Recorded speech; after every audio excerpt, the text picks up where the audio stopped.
Parlour. Parlour का कहला हो?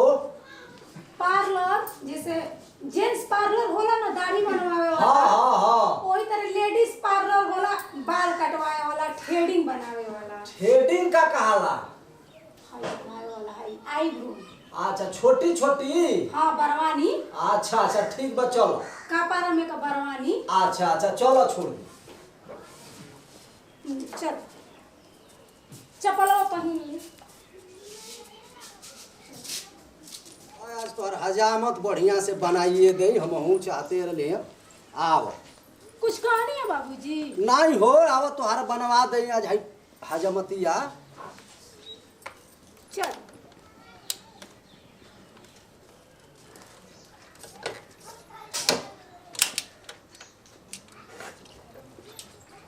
तारे बा भगवान अच्छा मौका देले बना। ए बाबूजी गिराई ना ना। नहीं हो, आव हमारा ले बढ़िया केहू चलेबे ना करेला बढ़िया। आव बैठ। बहुत बढ़िया चलाइला पतो। आ बैठ। एकदम जवान नियर गाड़ी चलाई। एकदम हमारा नियर सुबासो जादो ना चलावेला हो। बैठ। हां हंडी एकदम घुमाई ना। एकदम ना सोझ हंडी चलाई। चल बाबू।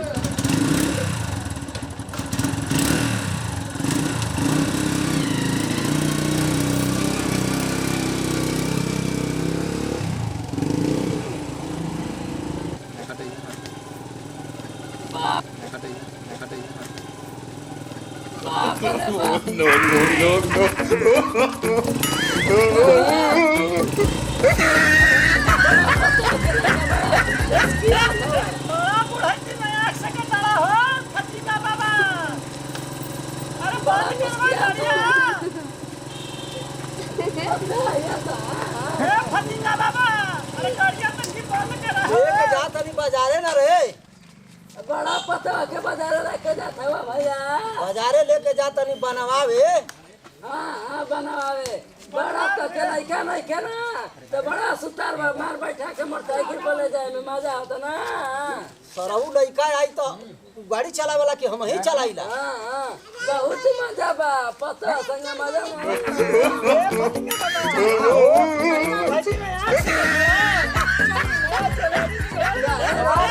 सुनात नहीं थे।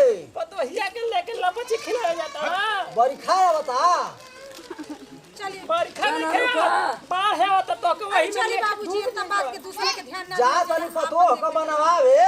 बना के तो सुना तन के घेरवे में मार दे तो हुची देना घेरवा तो ये संग बड़ा मजा मारता ला मालूम चलल हां। सुनात नहीं खे पतोहिया का बनवावे के बा बिगड़ल बतवन। सर बाहरे रहबा जिंदगी भर ले ले वाला नया सामान के बहिर ना होया।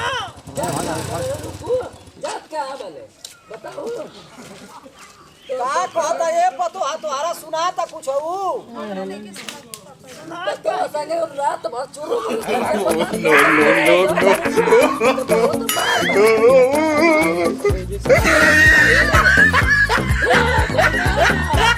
हो गइल बा। लेट होता रे। पापा जी का जानी काहे लोग के चक्कर में पड़ल बा। चलिए हम हो हे अपने ससुर संगे क्या भगवान जी बनवला बड़ा फुर्सत से हमारा पता अरे सरवा जाए दस पतोहिया के बनवा के लिए आवे दस कुल हजामत मजामत कुल का तो बनावे के बाटे। चला ना तारा के पार्लर का पूरा सब चिकन करवा दे फेशियल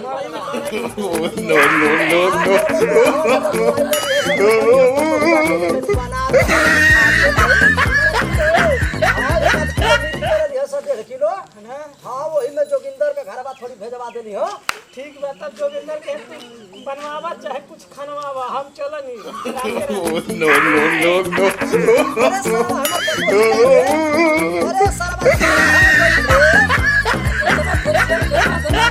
जिंदगी में भगवान जी ना उतना गौर बना। चली केहू करवा दे। चले हम फेशियल करवा दी तो थ्रेडिंग बनवा दी। हम पूरा काम बनवा दे। बगीचा में बनी। हां बगीचा में ना बने। ये तो अभी बगीचा में क्या सरवा हमर पतोहिया कहाँ लिया गई हमरा समझे में नहीं खेवत। एगो चभिया ले गई एगो पतोहिया लिया गई कि तू अपने से केहरो गई बड़ा हो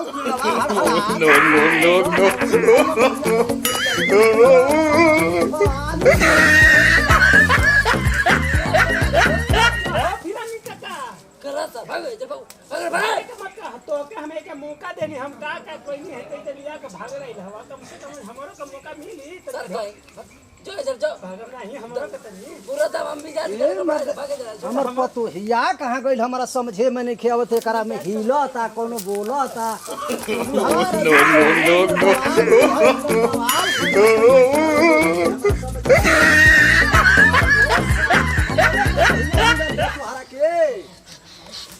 तू ए जा पतो ऐसे तू ए जा आ गेलू जाना तलू बवाली हर दुआ नियर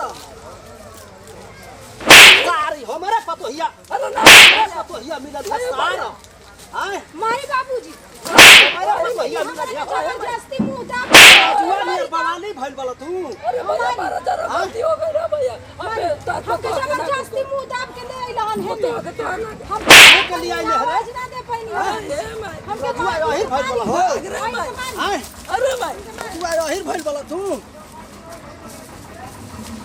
ए जा अरे ना बाबूजी हम बताओ तनी अब गड़िए से खड़ा होके बतियाओ अरे तोहरा ना बरवानी बनी हजामत बनी तू घरे में रहबू तबे तू ठीक रहबू ना ए बाबूजी जान तनी का भइला रउआ हो जब बतियावे लगनी ना खड़ा होके त उ हमर मुंहवा तेरे दाब के आए तर पीछे पड़े खींच के आए ने लेके चली आईनी चली आइल हो हां जबरदस्ती कुछ कइला सा ना न ना कुछ ना चलो अब घरे चले खाली जबरदस्ती करतलन तले तो रउआ आइए गई हाँ, तो चलो। हमर जान बच गईले बाबूजी हां चलो चलो अब दूसरा दिन बनवाई तोहर लिया चल के आज ना बनी चल चलो ऊपर लेके नीचे ले सगरो ले बनवा देब हमर हाँ पार एकदम में। बनवा दे